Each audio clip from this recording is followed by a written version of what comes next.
So we're on session 2 for our origins of government. And if you're watching at home, you got to go do your warm-up questions first.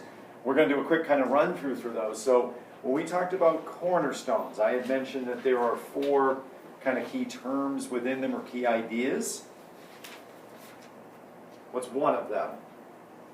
I'll kind of jump around the room. What do we have in our definition? How did you start? Jed? Historically developed. Critical, historically developed. What's next? Isabel? Fundamental Fundamental principles. principles, and that's 2, right? If you just said principles, you don't have all of it because they're fundamental principles. Why is that word so important? Fundamental suggests if you strip away everything that is unnecessary and whittle down to the most essential, the most bare bones, this is what we're left with. And to demonstrate how essential they are, what do these principles do? What's my connection to the architectural part of the definition? What do they do, Liam? In which government is based. Yeah, the government is based on it, meaning it's a foundation. It supports government. The cornerstones, again, are critical. You know, you guys hopefully were able to list and define 3 and got to all those critical terms. The reason they're important is we're going to keep coming back to them as like touchstones. I don't know if I did a good enough job about this as yesterday. The modern world gives us all kinds of complexities. Same-sex marriage, legalization of drugs, euthanasia. You know, you think of a modern issue and you think about how complicated it is. What we often try to do with these complicated issues that are divisive, that really kind of tear us apart, is we try to simplify. Well, how do we simplify? We go back to the Constitution often. That's usually a first starting point. The problem with the Constitution, strange that I remember this number, is that it's 4,543 words long. Around 8,000 when you include the amendments. It's a brief document. Some of it is deliberate in that sense. You know, when you get too detailed, you lose wiggle room. And we'll come to that later on. But it's a really brief document. So if the Constitution isn't providing a clear answer for how to handle these complex issues, we go back even further. And we go back to the framers' intent. The framers, you know, again, I said we had a reverence for them. And I stressed that I think some of that is well placed. They were in a moment in time where there was that intellectual movement of the Enlightenment going on, where they were constantly thinking about what are the rules that govern society. You know, find me another moment in time where we do that as a cultural movement, where we're constantly thinking about the tools to better society. Okay? And I kind of stressed that there was this opportunity in terms of time and in terms of the character of the country to implement it. So we go back and we say, well, you know, I can't figure out how to handle this complex situation through the Constitution. Let me jump back a little bit further and go to the framers' intent. And it's not always a bad model to do that. To understand the framers' intent, you need to understand the historic events that surrounded them. Because everything that they did was in a reaction to some sort of excess or abuse in history. And so what we did hopefully yesterday is set up that cascade of events where you saw, oh, okay, that's where there's grounds for that cornerstone, and then that one, and then that one, all right? If you hold on to at least 1, 2, 3 historic events and can connect them to 1, 2, 3 different cornerstones by, again, taking an element of the event and connecting it to an element of the definition, you're in good shape, okay? And that's where you should be for that. What we're going to then do is juxtapose the colonial expectations, the framers' expectations, to the British approach, all right? And that started with the policy of salutary neglect. What was that? How did you break that word down, salutary neglect? Brian, what did you hear in it? Because I picked on you yesterday. Well, like salutary is beneficial. Beneficial neglect. Yeah. Right. It's a hands-off approach, right? What was the reason why the British adopted it? Well, there's a lot of distance between the two. Good. And also, they because of that Good. So you've got both kind of ends of it. Their primary motive is economic. And so for a very kind of, practical reason, they said, why do we worry about other things? All we really want to do is make money. We can leave the colonists to their own devices for their own political and social development. And it's practical also in that they're taking on the expense and the risk, and the British are getting the benefit, right? But you also brought out, there's another pragmatic reason, the distance.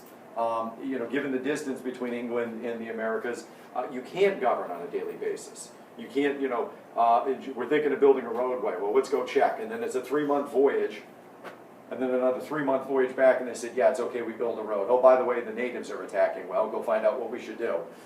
And they come back to a destroyed settlement, right? It's not pragmatic given the distance, all right? So they take this hands-off approach, and you can see it in the charters, which are very loosely structured. What are the 3 things that the charter established? Gave permission for what, Nick?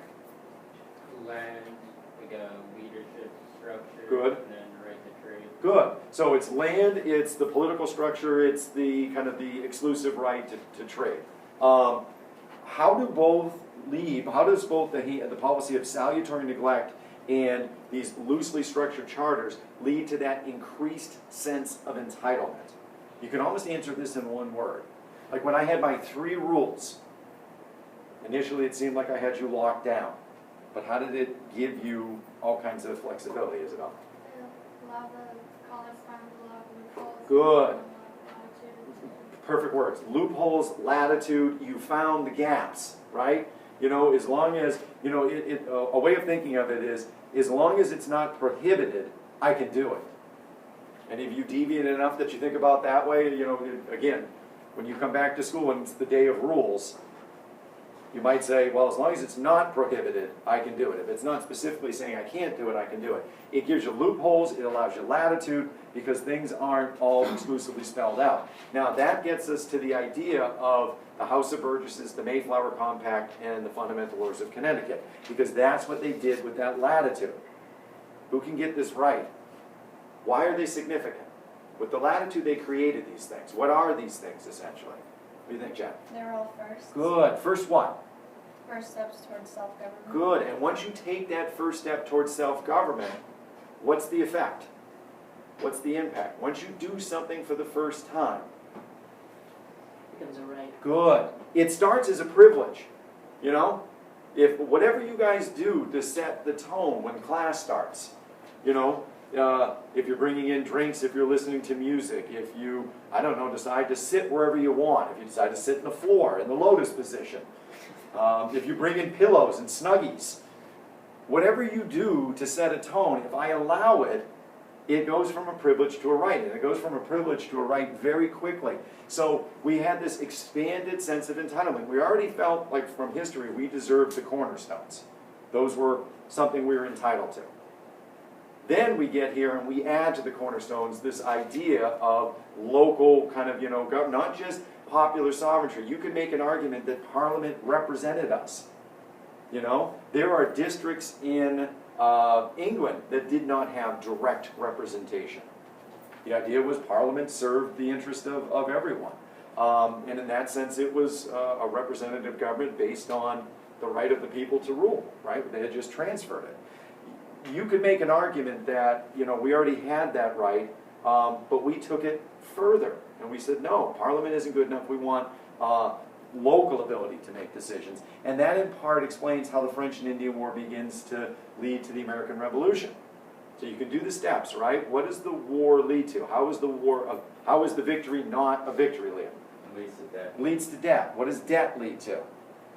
Higher taxes. Taxes. But you can't stop there. That's where most kids stop, and they think taxes lead to revolution. You know that's not true, because if taxes led to revolution, what would you see? If taxes led to revolution, how do you prove to me that taxes don't lead to revolution?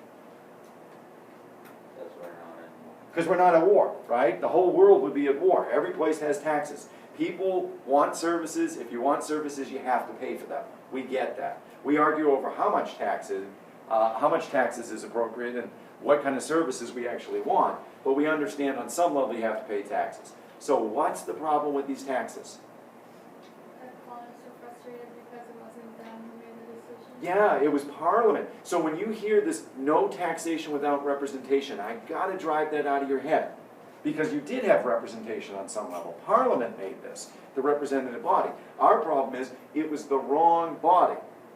It wasn't the House of Burgesses. It wasn't, you know, the Massachusetts legislature that, you know, we didn't get to pass these taxes. So what we really mean is no taxation without local representation.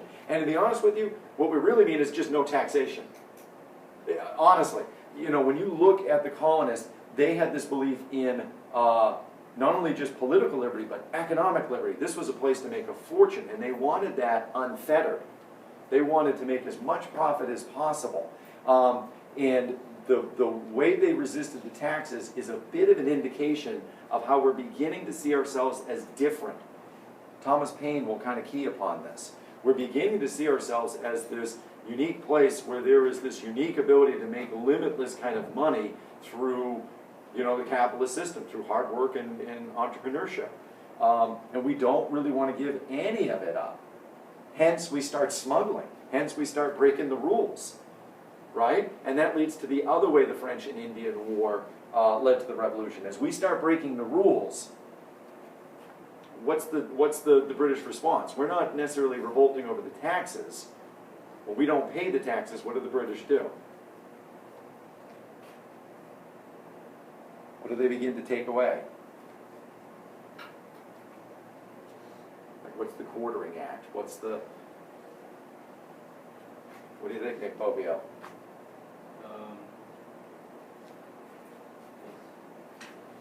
What was the question? So, here we go. When you don't know an answer, always come back to what is the question. Say it in your head again and again. Alex. They're gonna start taking away unalienable rights. They take away the rights, right? You're not paying the taxes. So I'm going to take some heavy-handed measures. Underline it, highlight it, do something right now. They take some heavy-handed measures where, okay, you're not paying the taxes. I'm going to put troops stationed within your colony, and you're going to have to provide for their housing. I'm going to allow those troops to go into your house without a search warrant. I'm going to allow those troops to arrest you and hold you indefinitely without charges. I'm going to give you a trial, but not with a jury of your peers, with a judge. Okay? The two ways that it led to the revolution is we didn't like how the taxes were arrived at. We didn't do it locally. And we didn't like the heavy-handed measures they were using to enforce them. So what it requires, if you're really going to understand, was the revolution justified? Was there an actual violation of the cornerstones? You kind of have to go act by act and say, okay, what was the act? What was the intent? Was the British kind of intent justified? Or did it cross the line and violate a cornerstone? So we're going to pause for a second. If you look at your notes, you see all those acts, and they're just listed. There's no description with them. I'm going to give you just a few minutes to see how many you can run through and actually remember. If I weren't to go over them and I was just going to test you, how would you do? Could you define them? Could you identify the British intent? And could you identify the component of the act that violates the cornerstone? All right? We'll give you like, I don't know, 5-6 minutes to see how many you can run through with a partner. So I'll pause. All right, so again, the intent was to have you just see what you remembered. You were to take 10-15 minutes, go through the acts, see if you can remember defining them. And most of you indicated, yeah, you can define them. Most of you were able to see the logic of the British approach. I mean, they need money.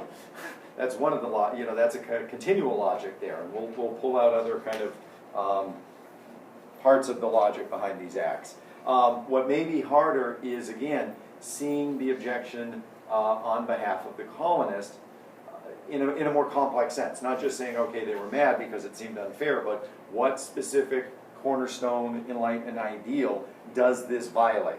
All right?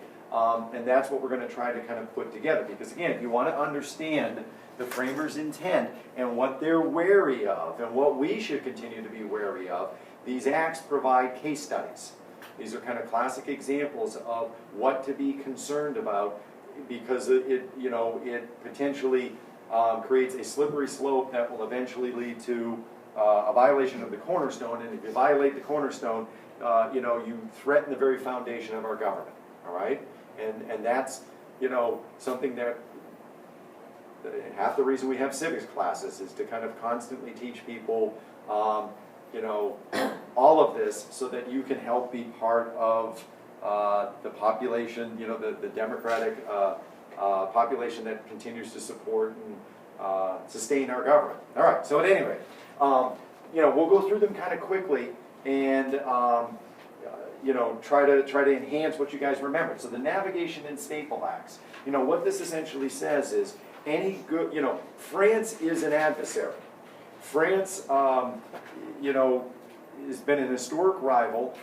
They have a booming sugar trade down in the Caribbean, and this is something that causes a complication for the British.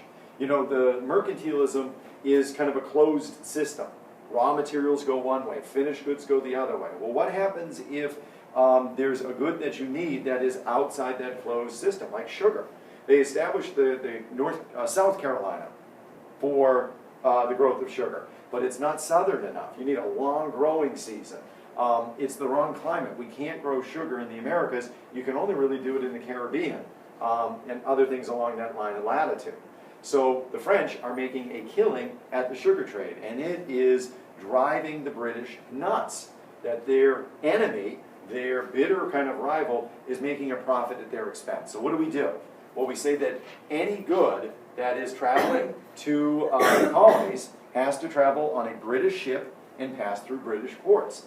And that gives you 2 points, 2 opportunities to do what? Levy tax. Yeah, to levy taxes. Now give me fingers, ones that don't hurt my feelings and cause me to question my, my career choice. What happens to the price when you put a tax on an item? I'm taxing the manufacturer. What do they do with their price? Where does it go? Right, good. Now, fingers go up.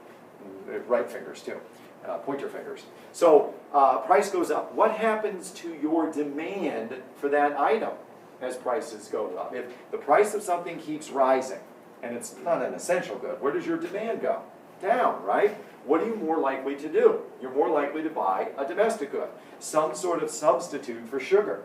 So from the British perspective, this makes sense. I am making profit off of my bitter rival because I am taxing the manufacturer, the French manufacturer, not once but twice. I am decreasing their sales. That's hurting them as well. And I am encouraging domestic manufacturing. That's a win-win-win.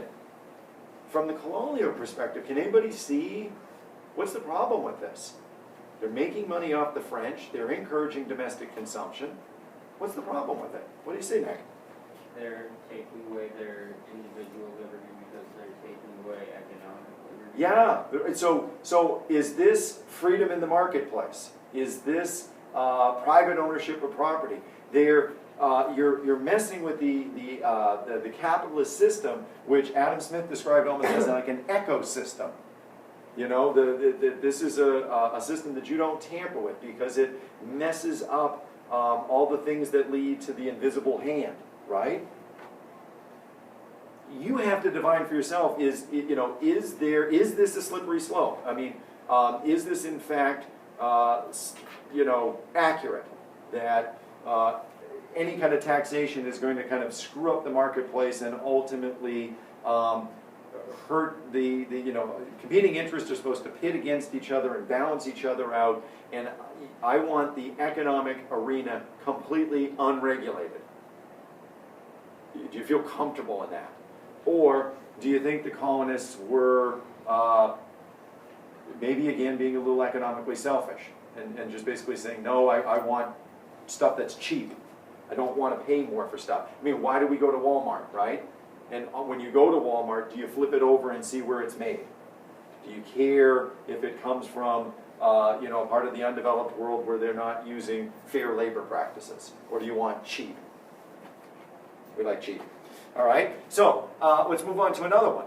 How about the Proclamation Act of 1763? What this says is you can't go west of the Appalachians. There's a logic to it. Who's west of the Appalachians? The natives. What happens when we move into the native territory? What does it lead to? war. What did we find out about war from the French and Indian War?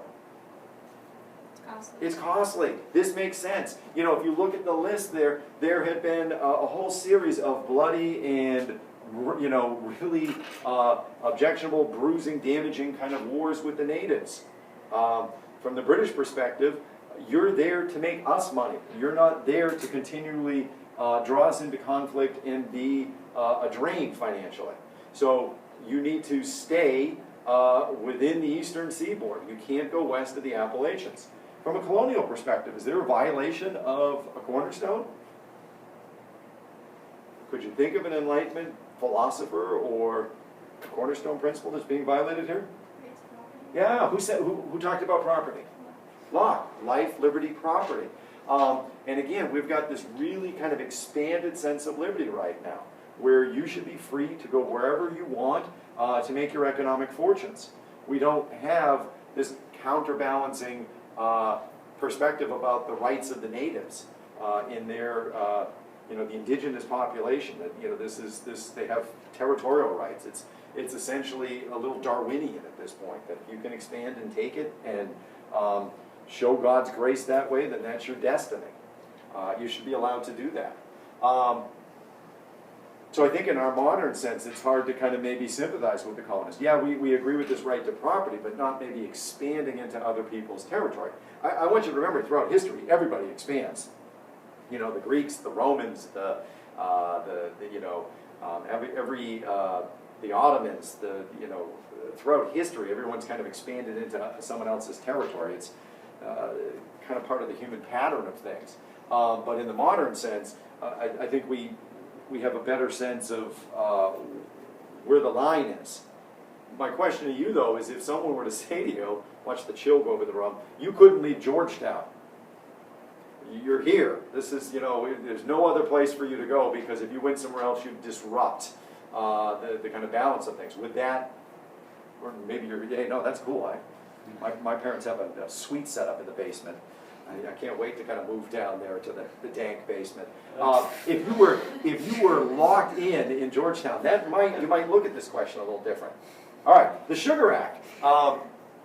Obviously a tax on sugar, right? And related products as well. The problem with the Sugar Act is not that it's a tax on sugar. We have all kinds of taxes on specific items. You know, that's not unusual. We have excise taxes. We have sales taxes. We have, you know, if you own a home, you have a property tax.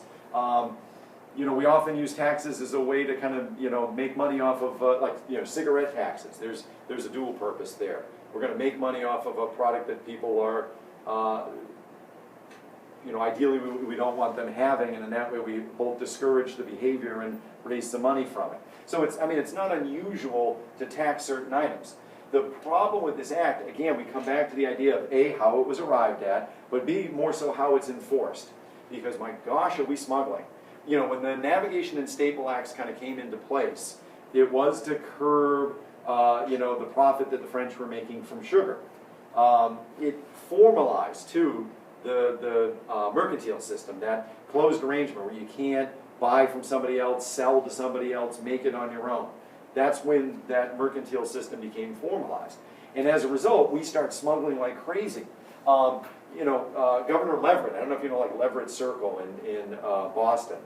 He was one of the first governors here in Massachusetts. And he publicly states that Massachusetts does not have to require acts of Parliament unless it's in our interest to do so. The governor is saying, I don't care what Parliament passes, unless we like it, we don't have to follow it.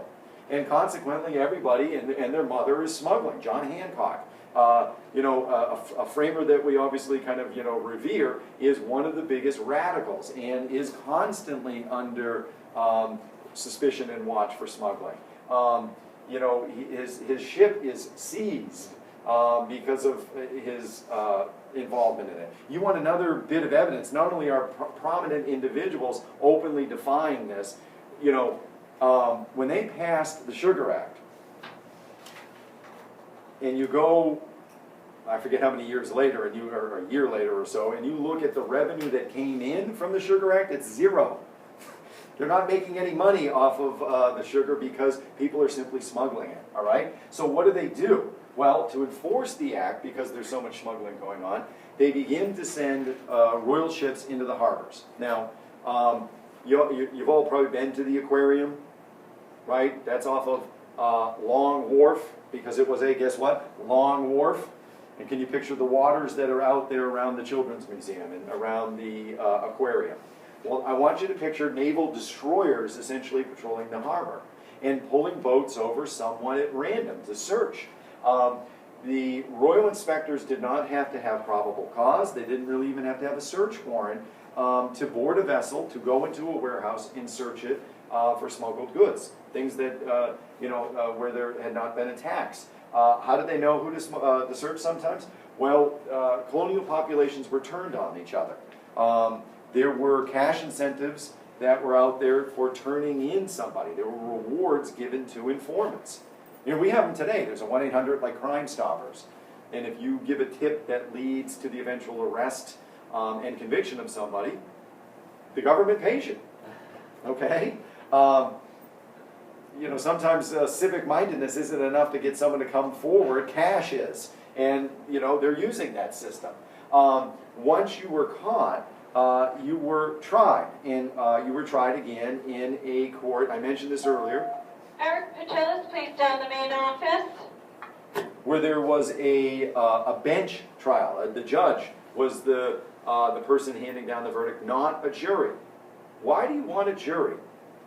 If you ever went to court and you were given a choice between the judge is going to hand down the sentence or a jury is going to hand down the sentence, why might you want a jury, Nick?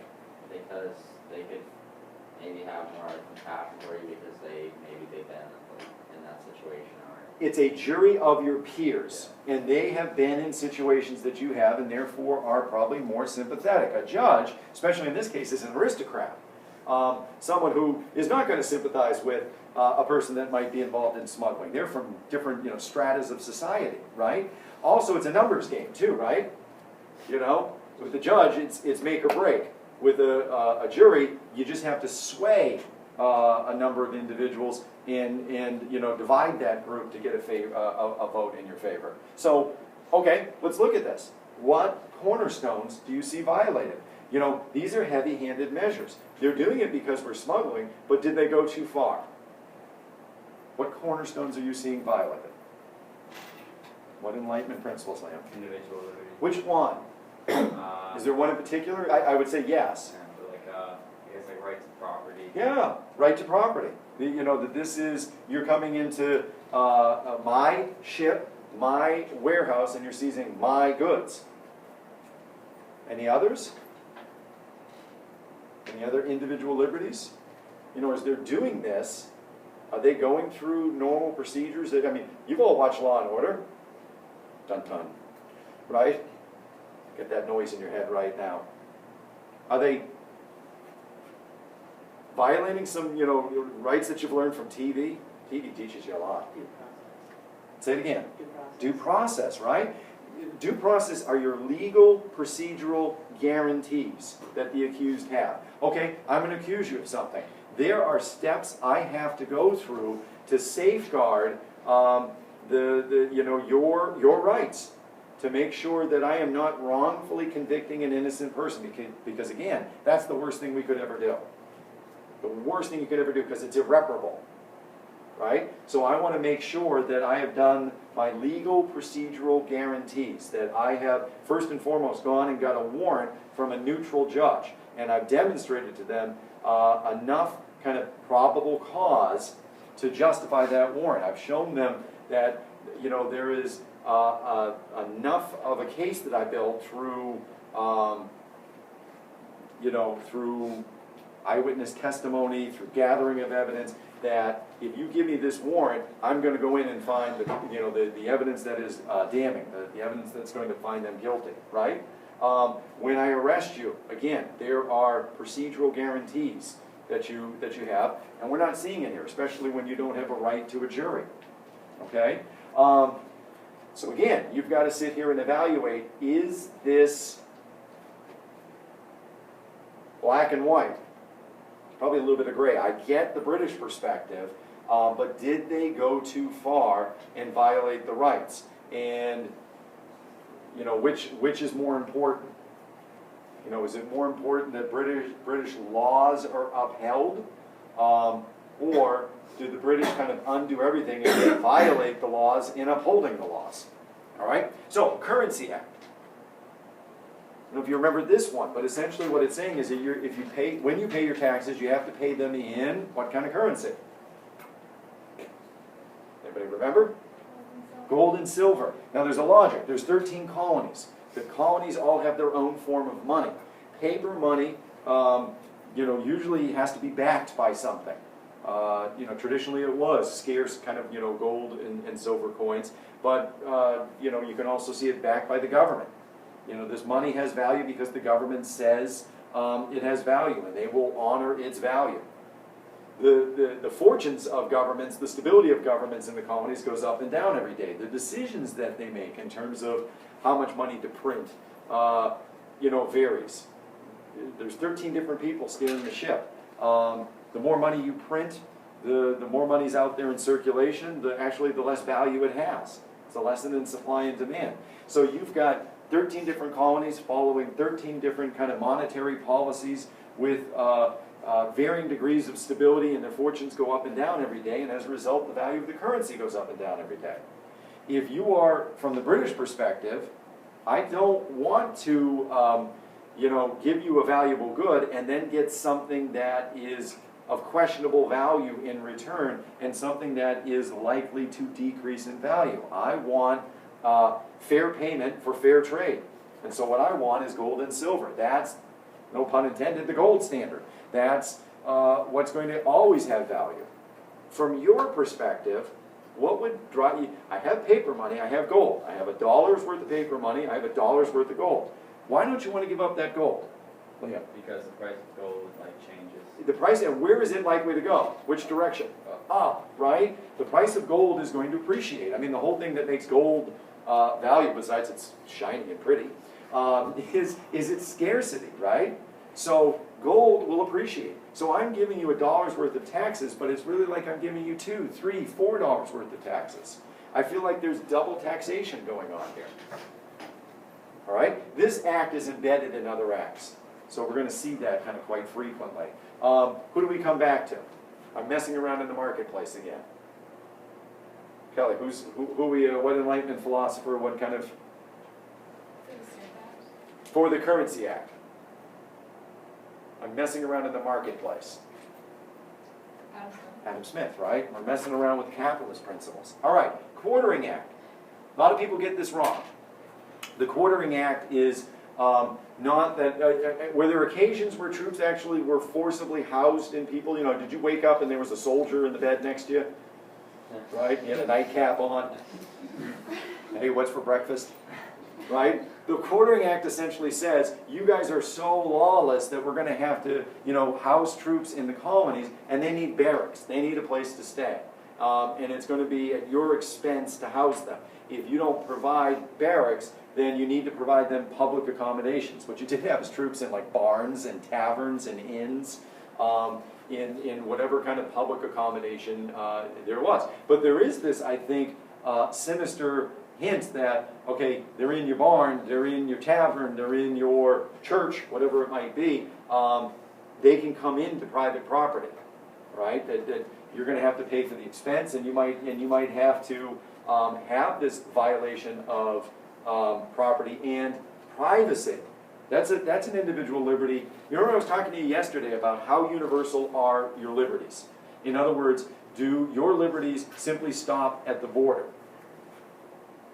And they're unique to you because you had the good fortune of being born here, or are they universal? And then, to complicate it, we said, okay, once you figure out how universal they are, what are they? What's your list? Well, privacy is one that we talk about a lot. You can't really find it in the Constitution. There's no direct reference of privacy. It's only hinted at.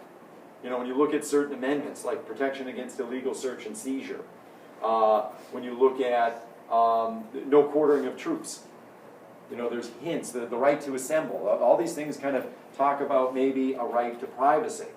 But it's one, man, do we really feel intensely? Can you think of any bigger violation than me right now saying, empty your backpacks, empty your pockets, what's in your car? Let me see your texts.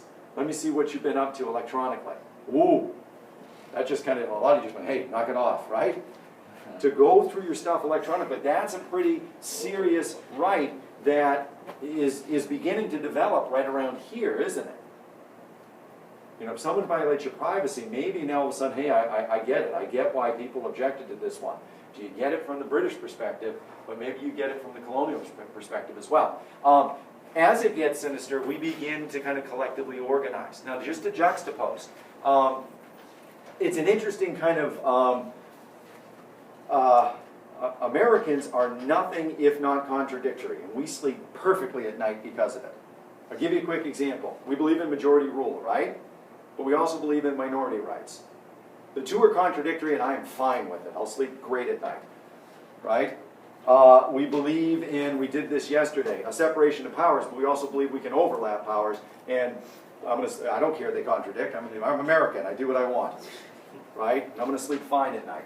We have contradictory approaches when it comes to securing our liberty, and often we try to take constructive approaches, but we're also, you know, and we believe that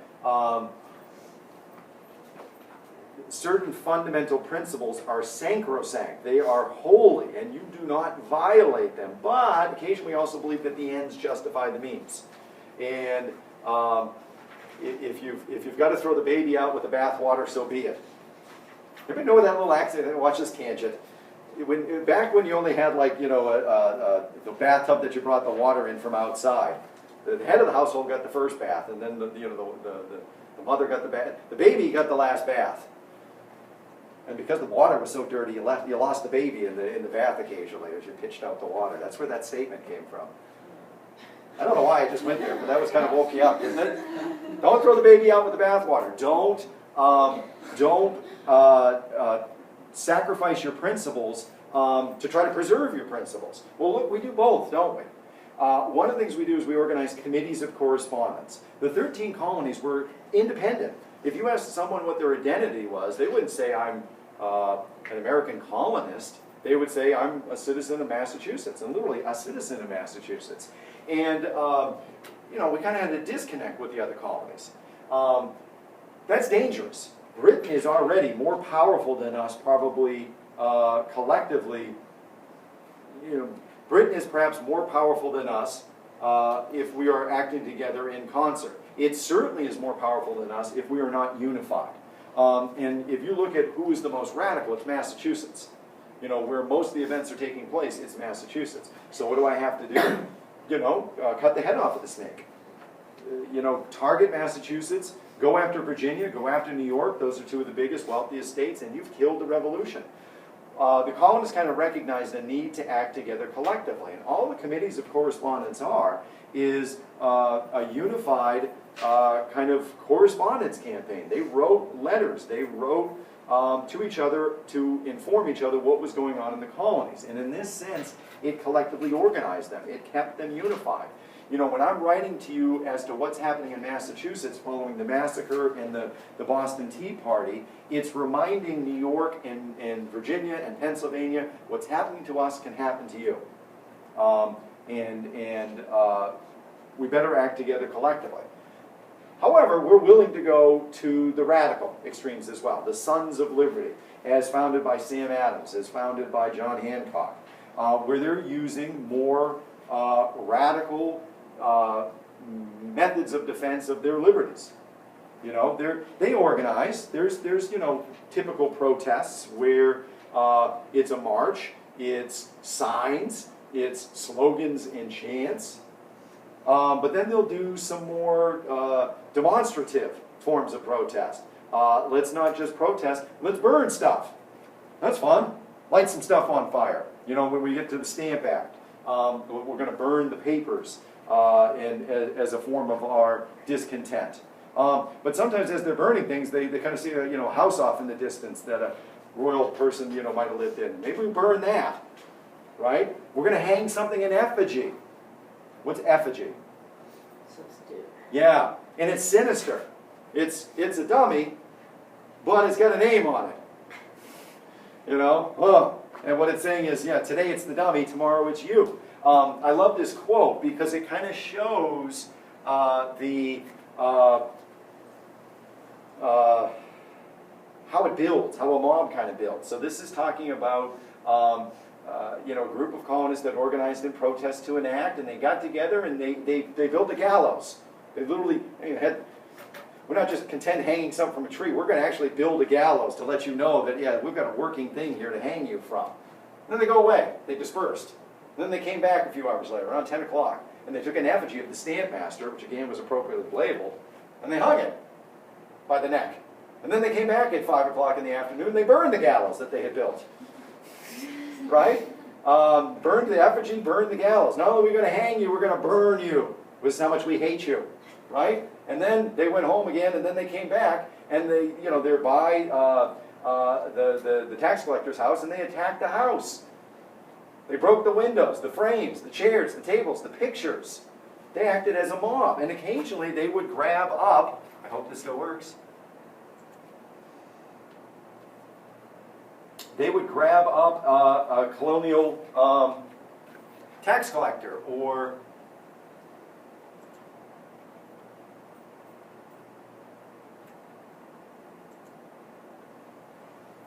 official, right? And they would tar and feather them, and that's all fun and games. Make them sticky, put feathers on them, you know, ride them out on a rail, that's comical. How do you get tar to the point where it is viscous, where it's liquid enough to pour over somebody? What do you do to it, Liam? Heat it. You heat it. Now, certain things retain heat, right? So it's not like, oh, I put my hand in the fire, I better pull it out, that hurt. And the damage stops the second you take your hand out. The tar sticks to you, and it continues to burn you because it retains the heat. How do you get it off? Yeah. Gasoline, turpentine, some sort of, you know, toxic, caustic solvent. People died from tarring and feathering on a routine basis. They are not just tarring and feathering this individual, they are taking a pot of burning, boiling tea and forcibly pouring it down his throat. I'm burning him from the outside and the inside. And you can imagine the, you know, if you've ever had a burn, you understand how, you know, it blisters, and so his throat is blistering. Sorry to be gross. In the background, look at their faces. In the background is a Liberty Tree. Have we often thought, hey, Liberty Tree, my favorite place, Sbarro Pizza, is it still there? Five Below, what's, you know, where do we go? We go to the Liberty Tree Mall, right? What is a Liberty Tree? What's here? What is that? It's a rope? It's in a circle? What is it, Jen? It's a noose. What do we do from a Liberty Tree? We hang tyrants. Enjoy your slice of Sbarro pizza the next time you go. That Liberty Tree is named for a tree that we hang tyrants from. Jefferson himself said that the tree of liberty requires the blood of tyrants and patriots. You know, you're going to water it with blood. We would, if we didn't hang this individual, they'd ride him out on a rail, which, you know, essentially is they take a square rail, they turn it so that the right angle is up, and then have him straddle that after he's been tarred and feathered, and ride him out. Okay? Horrific. Huge tangent in some ways. But what it does is I like to juxtapose the idea of what's the political solution for a crisis. Is it always the constructive method because you have certain principles and ideas to kind of maintain? Or do the ends justify the means?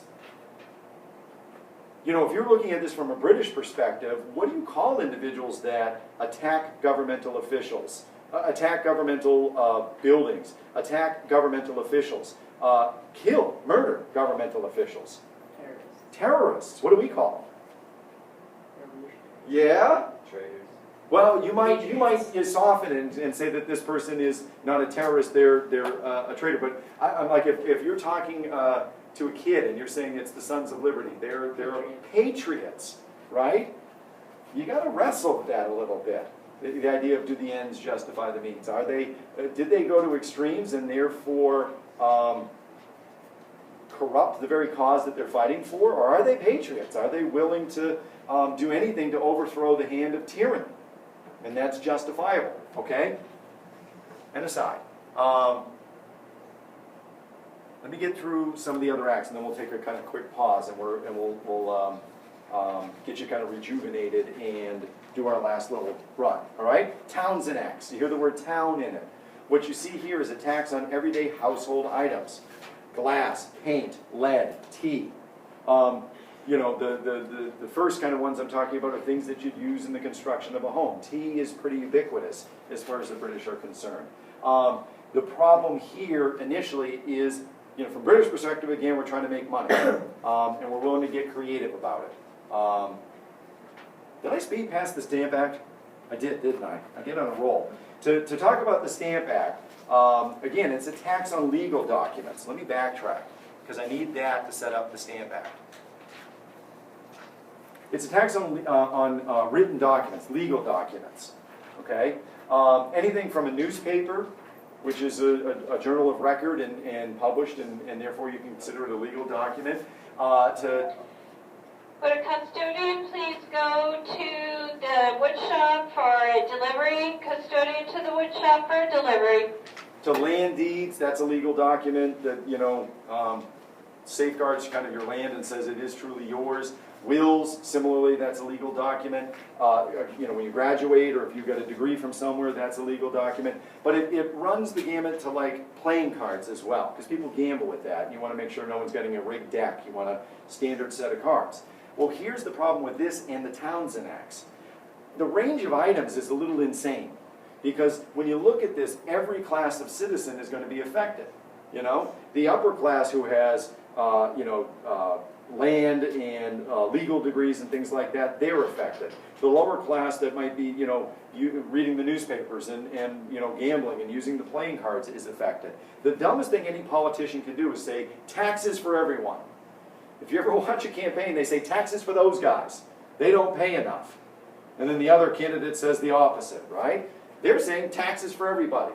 And that's going to create animosity on everyone's part. You know, the smartest thing to do is to kind of strategically target one group. That's how you get away with something.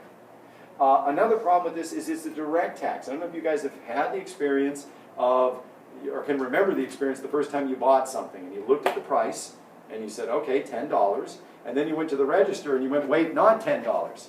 You know, how did the price jump up? You had budgeted for what you had expected and then it went up. Indirect taxes are where we tax the manufacturer, and they in turn raise their prices. And it's hidden. You don't see that you're paying the tax, therefore you don't mind. A direct tax is where we are taxing you at the register. So we're adding insult to injury. Not only is everyone being affected, they're seeing it on a daily basis when they go and they purchase that. You can't avoid the tax by paying paper currency. You got to pay in silver. And if you violate it, you are prosecuted in a special court without a trial. Now, what's missing from this list, and I don't know if it's on your notes, is its legal documents as well. We don't like it is there. We don't like any of this in part from the financial standpoint, but from a legal standpoint, again, think about how your fingers went up and down. When I'm taxing legal documents, price goes up. Ability and desire to buy them goes down. Therefore, your access to the flow of information in the legal system is affected. Doesn't matter if it's affected in a minute sense, it's a slippery slope. This is a way that you can strangle my access to the legal system. This is a way that you can make it so that I can't afford to follow a newspaper and figure out what it is you're doing, okay?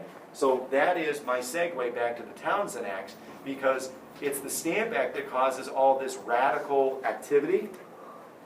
It's the Stamp Act that backs the British up, and they pass the Declaratory Act where they say, fine, we're going to take away the Stamp Act, but it's our right to tax and rule you. And when things calm down, they bring in the Townsend Acts. All right? Townsend Acts, again, make the same mistake. It's this huge range of items that you have to pay in gold and silver, that if you violate, you are going to be tried in a special court without a jury. But it has some other objectionable components, one of which is a formalized way for them to continually search your home without following the normal course of due process. It's called a writ of assistance. And what essentially it is it's a blank search warrant. You know, any royal inspector essentially had like a teacher has, where it's a book of passes, right? And all they had to do was like fill it out and say, all right, I'm going to search Alex's home anytime I please. It's perpetual. Once you become a person that I suspect, you are perpetually under suspicion. And I can continually use this warrant that I didn't have to go to a judge for, I didn't have to show any kind of probable cause for. I can continually come in and search your home. And when I retire, I hand it off to my successor. And we continue to search your home. They hated these. In addition, what's the revenue being used for? Well, the revenue is being used to pay the salaries of the colonial governors. This takes a little bit of unraveling, all right? Remember, I talked about the charters kind of just in general, and then I said they progressed to royal charters, where instead of having a structure where you might have a trading company being in charge, you now had a structure where there was a governor as picked by the king who represents the crown. And that governor was always kind of pitted against the local lawmaking assemblies. It was one of the sources of friction that led to the revolution. Well, one of the ways that the colonial assemblies kind of tried to keep the governor in check was through salary. The colonial assemblies paid the salary of the governor. Now watch this. Who pays me? Superintendent. I get a check that comes from, the superintendent's office, essentially. Where does that revenue come from? The town. Who pays the money into the town? Your parents do, through taxes, right? I get paid by the town of Georgetown, which essentially means you guys pay me, but it's indirect. All right, let's get rid of the middleman. You guys collect your nickels and dimes, go under the couch cushions, find all your spare change. That ought to equal my salary, right? You know, I paid to be here today. I'm paying Molly so that I can be here to lecture you. I'm losing money at this proposition. I'm here in the summer, and I'm paying somebody for it. Yeah, get your nickels and dimes. That ought to even things out. Go get your nickels and dimes and pay me directly. Huh? Does class change a little bit? Hey, Mr. Hastings, I know you said you were going to give us a test on Friday. Is today payday? No, that's fine. Payday. Where did I put my wallet? You wanted the study guide due when? Let me go. Hold on. While you think of that question, Mr. Hastings, I'm going to go look for my piggy bank. Right? What does the power to pay equal? Think of it in sinister terms. What are you doing to me as you're kind of fumbling around for your money and asking me kind of leading questions? You've got something over me, and you're using it. You have leverage over me. Let's go even more sinister. I've got incriminating things. Power. Yeah? Let's say I've got something really incriminating about, I've got a photo of you. Blackmail. Are you blackmailing me? You won't get this until you do this. That's blackmail, right? They were blackmailing essentially the colonial governor, saying, unless you do what we want, we're not going to pay you. Well, what this act did is it took the power to pay the governor out of the hands of the colonial assembly. It used this tax revenue that Parliament controlled, and it gave it directly to the governor in the form of a salary. All right? There goes the power to blackmail. All right? So we're going to take just kind of a quick break because I'm not where I want to be content-wise, but I'm looking at faces, and I know when to quit. What you want to look at here is, again, what's reasonable? Is the British reasonable? We're smuggling, we're violating things. They need to make money, they're not getting it. So is it reasonable to say, give it to me in gold and silver? Is it reasonable to say, give it to me from a wide range of items? Is it reasonable for them to say, I need extended tools to cut down on the smuggling? I need tools to stop the blackmail. Or did they go too far? Really, again, part of the answer is it's a little bit of both, and what it really is a sign of, hey, this relationship isn't working out. It's not you, it's not me, it's us. All right, let's pause, and you come up for air. So let's kind of pick up where we just broke from. The Townsend Acts, the other acts collectively are they're having a cumulative effect, and it's increasing the radical kind of degree colonists are willing to go on a daily basis. They go down to that long wharf where a lot of the ships are coming in and the trade is coming in, and that's where the British are stationed to kind of make sure that there's no smuggling going on. And they'll go to the taverns that are there, and then they'll come out of the taverns and they will heckle and they will harass the British soldiers. It explodes into the Boston Massacre, and you obviously are very familiar with this, being where you're from. What starts it? What kind of innocent... Snowball. A snowball fight, ha ha he he. We're throwing, it's movie snowballs, right? Throw it at you and it explodes in a puff of refreshing snow, and we laugh and roll in the snow. We make snow angels next afterwards because we're friends and it's fun and it's winter. How many of you have been in a good old-fashioned New England snowball fight where it's a slush ball? It's a packed ball of ice, and you've put gravel in it, and you've thrown it, your friend is 5 feet away, and you've thrown it as hard as you can, right? This is not a pleasant kind of snowball fight. This is fairly vicious by many accounts. And we're not just throwing snow, we're down on Long Wharf. So shells, they make rope down there. And to make rope, you wrap the layers of kind of twine and you tighten it using a club. By a lot of accounts, those clubs go flying as well. They are there harassing the British soldiers and throwing a number of things at them. Eventually, there is the cry of fire. A lot of different accounts of this. Who's yelling fire? What's the intent behind the yelling of fire?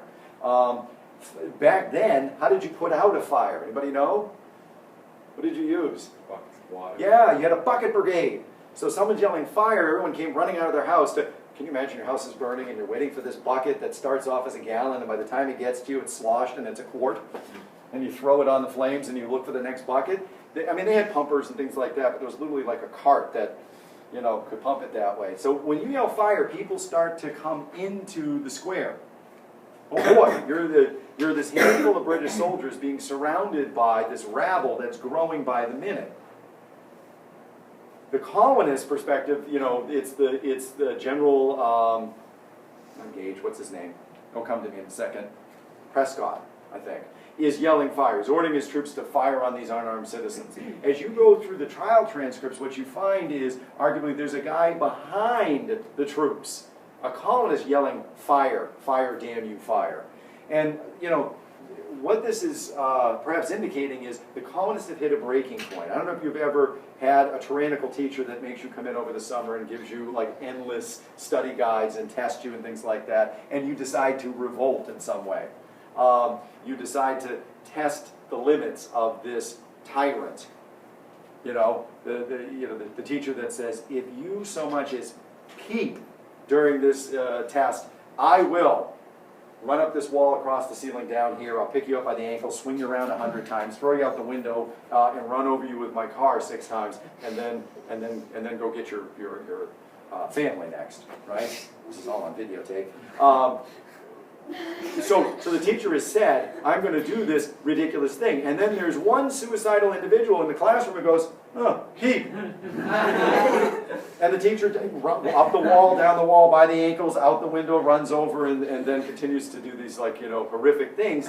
And when he's put on trial, and the judge says, why did you do these horrific things? The person has to say, because the student said, peep. What do you look like? What does the teacher look like? A tyrant, a maniac, an insane individual, right? That's what the fire damn you fire is. It's like, I want you to be the monster I think you are. They are deliberately, and you're going to see this with the Tea Party as well, they are deliberately trying to provoke. Because in order for it to get better, maybe it's got to get worse. I'm going to make you into the monster I know you are. Okay? So the British do, in fact, open up. Again, different accounts.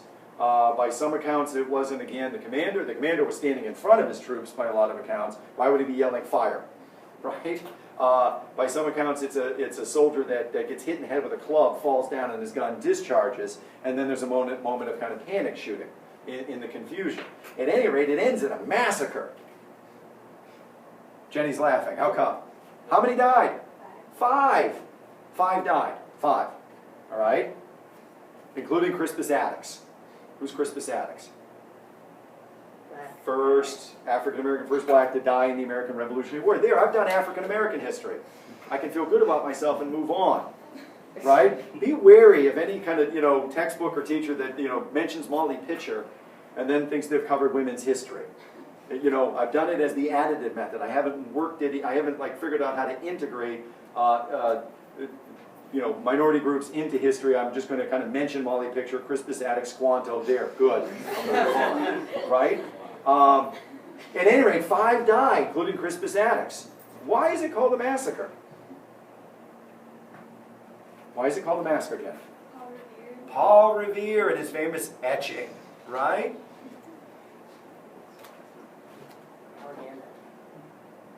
It's called a massacre because what do the colonists want you to believe? And through kind of, public relations moves like this get you to believe. Nick? That they're like the bad guy. They're the bad guys. We want you to see them as the bad guys. So here we have a depiction of a very kind of, I don't see the chaos that I just described. I see British soldiers in a line, lining up, shooting unarmed citizens, and for some inexplicable reason, a dog. Who must be deaf, because if you ever, the dogs hear kind of like thunder and fireworks, and they go right under the couch. I don't know why this dog is just sitting there. This is a way to, again, make them look like monsters. And you're going to see multiple moments where we do that. We do it to effect. They repealed the Townshend Acts. They allow the Quartering Acts to expire, but here they are back at it again with the Tea Act. And again, dumb. We're going to put, not a tax, but we're going to put a monopoly on tea. For every $10 that the British brought in to, as revenue, like $1 of it came from tea. It is a moneymaker. And in fact, they've got this little triangle going on where they get opium from India to sell to China to get their tea to make all this profit.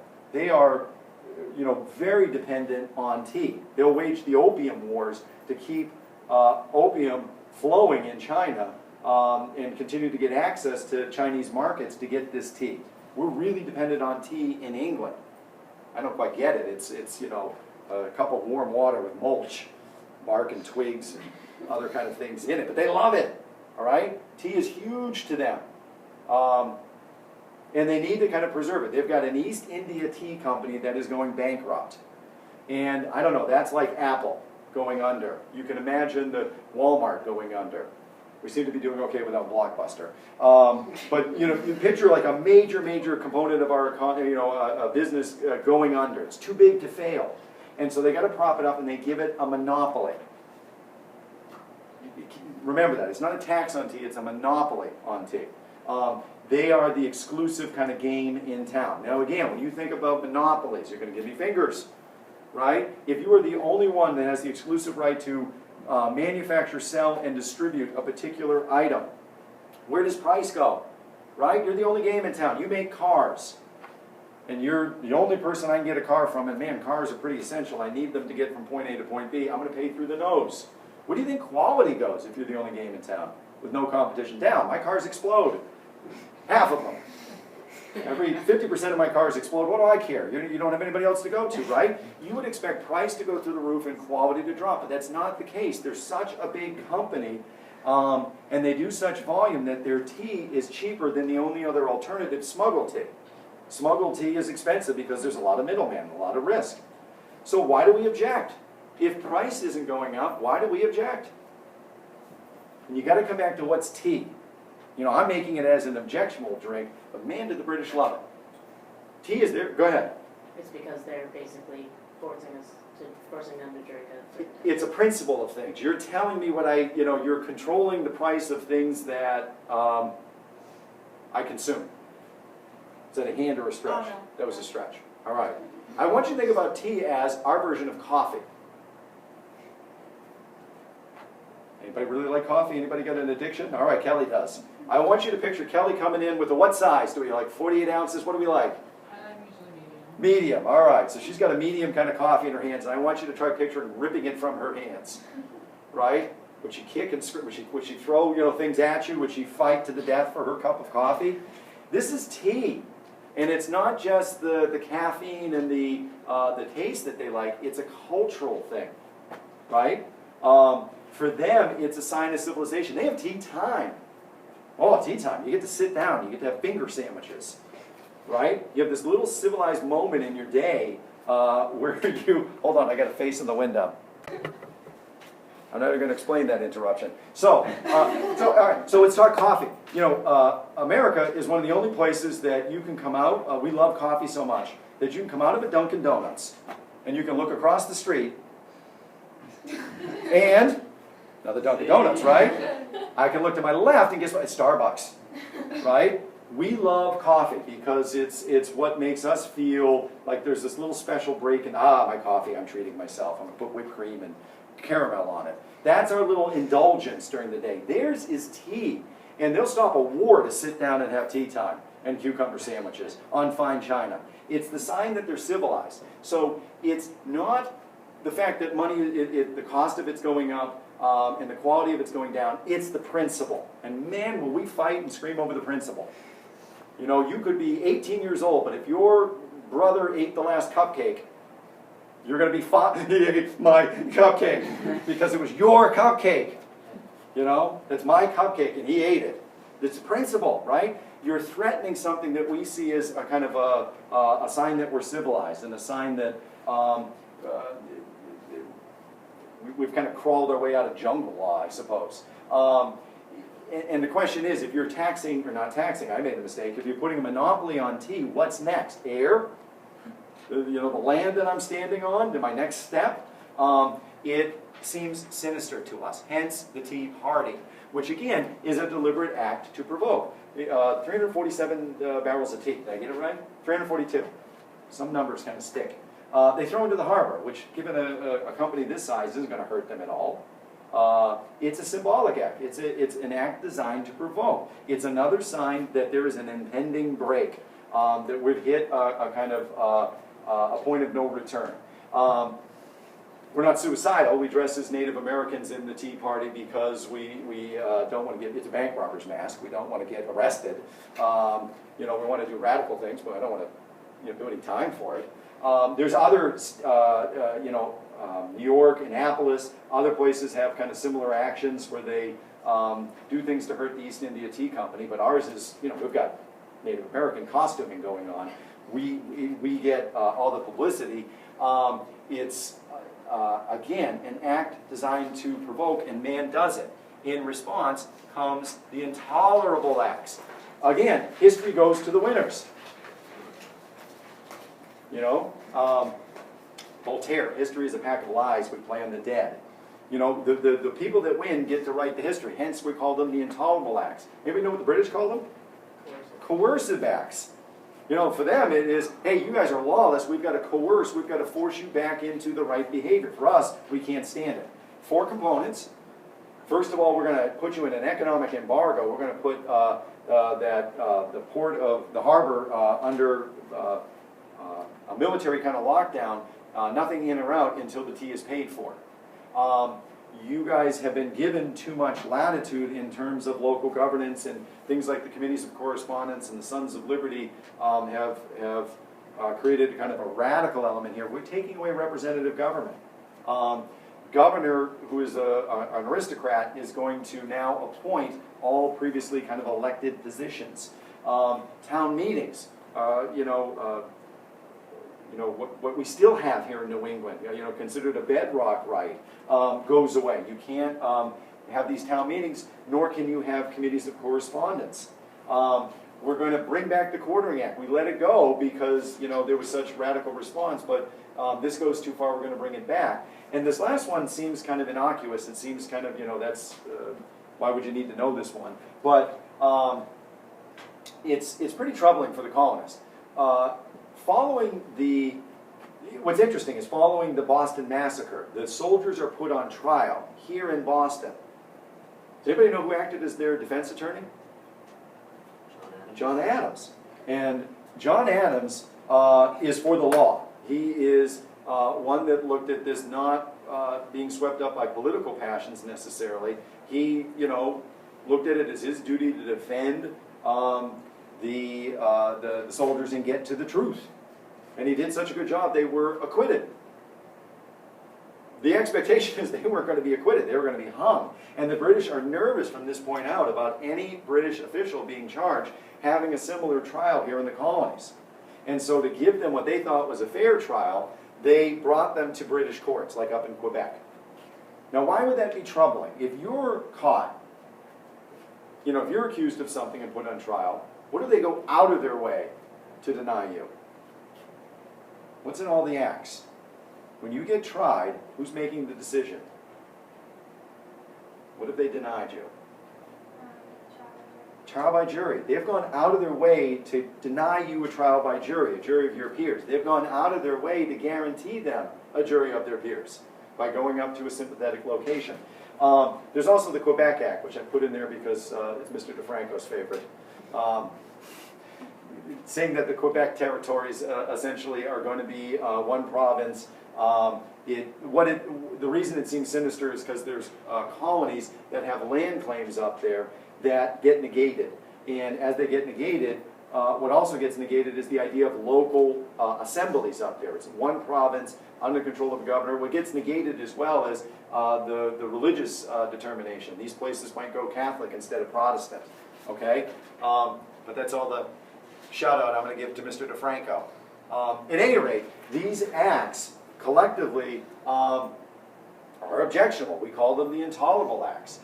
Consequently, we begin to take more radical steps. We've already had the committees of correspondence that unify us collectively. We're now going to form up continental congresses. We're going to have a meeting of representatives from each colony that gets together and decides how to proceed collectively. And one of the things this first Continental Congress does is they decide to arm Massachusetts, to begin to stockpile weapons and train people for a military response. Now, while on one hand we are pursuing kind of the idea of conflict, we also are going to continually go for peace, you know, and hope that we can work things out. So we hope for the best, but we're planning for the worst, and the worst does happen. The British spies find out that our spies have stockpiled weapons. Our spies find out that their spies know what our spies did. Hence the Midnight Ride.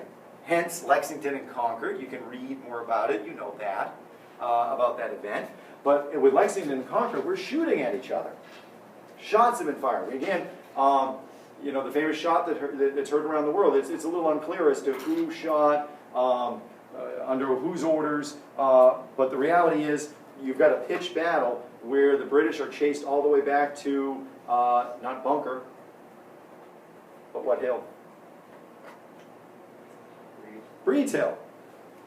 They thought it was Bunker, and hence the name sticks. There's a lot of, you know, Paul Revere isn't the only one that's on the ride. There's a lot of lies that your teacher taught you way back when, but we won't unravel all of them today. At any rate, we're shooting at each other, and there's been 3 weeks of hostility, 3 weeks of shooting at each other, and then the Second Continental Congress gets together and they say, I wonder if we should go to war. Aren't we already at war? I mean, this seems ludicrous. This seems kind of, you know, comical that we're deciding to go to war. Give you a little insider knowledge. I'm actually the runt of my family, much to my consternation and chagrin. I hate the fact I'm the runt of the family, and I'm 6 foot. My female cousins are 6'2" and 6'3". My male cousins, 6'4" and 6'5". And holidays usually just were kind of a World Wrestling Federation SmackDown where I lost most of the time. I'd have all 4 of them sitting on me, you know, taking turns hitting me, right? And one day, for whatever reason, I hauled off and threw a haymaker at my 6'5" cousin, who outweighs me by like 160 pounds. And then there was this, oh my God, what did I do moment, right? Where my brain caught up to what my fist did, and I said, do I curl up in the fetal position and just try to protect vital organs, or do I go for it? Do I throw the next haymaker, okay? That little metaphor is what we did here. We threw a haymaker at the world's superpower, and then we said, oh God, what do I do? Do I protect vitals and run, or do I just keep throwing haymakers? We've got to decide whether to seek peace or continue with the war, even though it seems obvious, even though there's been 3 weeks of fighting. So they proceed to do both again. Second Continental Congress, again, you could make arguments as to what was our first form of government. Committees of Correspondence did some collective organization. The Continental Congress, in a lot of ways, acts as a government because they're doing things that governments do. They have a central leadership. John Hancock is presiding as president. They have representatives from each colony having a voice. So it's a representative body. They are making national decisions. They've got an army. They've put Washington in charge of it. They are trying to raise funds from France and from Spain and locally to fund this army.